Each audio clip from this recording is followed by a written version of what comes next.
Olá, bom dia, graça e paz, louvado seja Deus. Tudo bem com você? Tudo bem com sua família? Espero que tudo esteja bem. Chegamos a 1 Reis, capítulo 8. Salomão traz para o templo a arca. Se contempla também 2 Crônicas, capítulo 5. Diz o texto: Congregou Salomão os anciãos de Israel, todos os cabeças das tribos, os príncipes das famílias dos israelitas, diante de si em Jerusalém, para fazerem subir a arca da aliança do Senhor da cidade de Davi, que é Sião, para o templo. Todos os homens de Israel se congregaram junto ao rei Salomão na ocasião da festa. No mês de Etanim, que é o sétimo, vieram todos os anciãos de Israel e os sacerdotes, tomaram a arca do Senhor e a levaram para cima com a tenda da congregação e também os utensílios sagrados que nela havia. Os sacerdotes e levitas os que fizeram subir. Verso 5. O rei Salomão e toda a congregação de Israel, que se reunia a ele, estavam todos diante da arca, sacrificando ovelhas e bois, que de tão numerosos não se podia contar.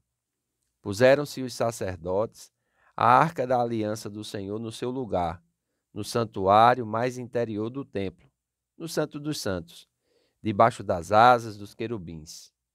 Pois os querubins estendiam as asas sobre o lugar da arca e do alto cobriam a arca e os seus varais.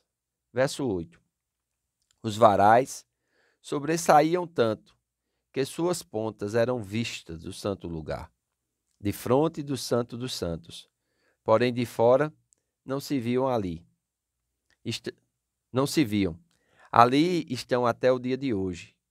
Nada havia na arca senão as duas tábuas de pedra que Moisés ali pusera junto a Horebe, quando o Senhor fez aliança com os filhos de Israel ao saírem da terra do Egito.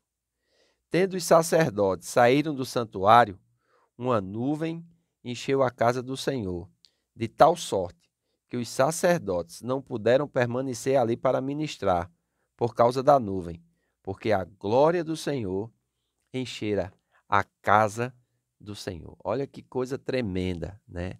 Então nós vamos ver aqui a dedicação do templo, nós vamos ver os homens trazendo a arca, e é interessante como isso é feito, né? Diz o texto aqui que Salomão, ele reuniu os príncipes das famílias, trouxe também todas as autoridades, e eles vão fazer a dedicação do templo. Eles vão separar aquele lugar para ser o lugar de adoração. Ou seja, há uma transição aqui. O tabernáculo de Moisés, que era uma tenda que se armava e se desarmava, montava e se desmontava, porque na época de Moisés o povo era peregrino. Então, precisava-se dessa tenda, porque o acampamento era montado e desmontado. Agora não. Agora o povo já estava assentado na terra que Deus tinha prometido a Abraão e aos seus antepassados, aos patriarcas. Amém? O povo já estava aqui vivendo nessa terra. Essa terra agora pertencia a eles e o templo é edificado. 7 anos são necessários para a construção do templo. E agora o templo é dedicado. A dedicação do templo coincidiu com a festa dos tabernáculos, cerca de 11 meses depois de terminada a obra. Então é muito importante nós observarmos isso, né? E diz aqui que essas autoridades, esses homens, os sacerdotes e os levitas, enquanto eles traziam a tenda da aliança, os utensílios e a arca da aliança, né? Diz que eles começavam a sacrificar, e todo o rei e toda a congregação e o rei Salomão, verso 5, que se reuniram a ele, estavam todos diante da arca, sacrificando ovelhas e bois, que de tão numerosos não se podiam contar. Como vocês sabem, essa questão das ovelhas e bois representava os substitutos por causa do pecado do povo. Então, um inocente tinha que morrer pelo culpado. E esse sacrifício da expiação fazia com que o homem pecador, para com Deus, ele fosse inocentado, né? Havia uma cobertura dos pecados. É diferente do sacrifício de Jesus. Amém? Que o sacrifício de Jesus vai atingir o nosso interior, vai purificar a nossa consciência e vai nos tirar o coração de pedra e colocar o coração de carne. Tirar o espírito velho, morto, separado de Deus, e nos dar um espírito novo, vivo, unido a Deus. Né? Paulo escrevendo aos Coríntios, ele diz que o que se une ao Senhor se torna um só espírito com ele. E é a partir daí, desse lugar do espírito, que o crente precisa viver a sua vida. Uma outra coisa que nos chama a atenção aqui é que diz que na arca da aliança nada havia, o verso 9, senão as 2 tábuas de pedra que Moisés ali pusera junto a Horebe. Mas vocês sabem, né? Existiam 3 elementos na época de Moisés na Arca da Aliança. Vocês lembram qual eram? Eram as 2 pedras com a lei da aliança, amém? Eram o bordão de Arão, que floresceu quando Deus escolheu Arão como sacerdote dos demais líderes, amém? E o maná, uma porção do maná, para que eles não esquecessem. Porém, a vara de Arão e o maná não estavam mais, provavelmente tinham sido saqueados ou tinham se perdido ao longo das disputas, né, aonde a arca foi levada pelos inimigos, depois é conquistada novamente. Então, é importante nós observarmos isso.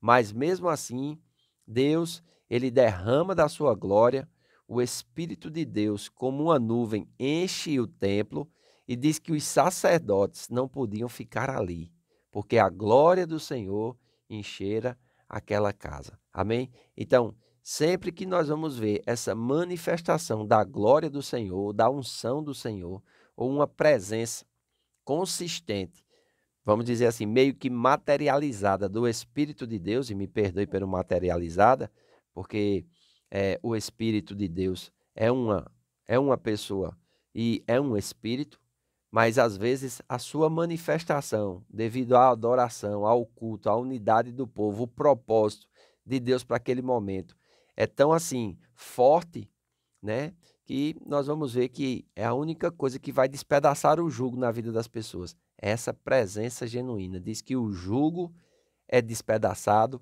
por causa da unção.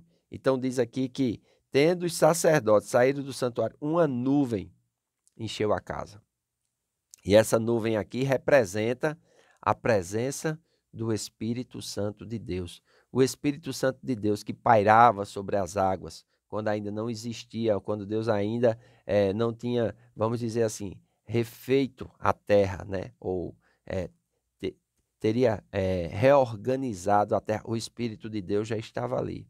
Nós vemos o Espírito de Deus em todos os livros da Bíblia, sua ação, sua presença, em alguns mais do que outros, né? Mas aqui se sobressai, dizendo que uma nuvem encheu a casa do Senhor. E o verso 11 diz, de tal sorte que os sacerdotes não puderam permanecer ali para ministrar por causa da nuvem, porque a glória do Senhor enchera a casa do Senhor. Então, esses sacrifícios de animais fizeram com que Deus pudesse derramar da sua glória, do seu poder, e aqueles que estavam ali não foram fulminados, mas eles foram, vamos dizer assim, abençoados. Amém? Eles foram iluminados e puderam contemplar, porque nós vamos ver depois disso, e vai ser comentário para o vídeo de amanhã, que Salomão vai falar ao povo, Salomão vai orar a Deus, amém? E Salomão vai abençoar o povo. Olha, irmãos, como é.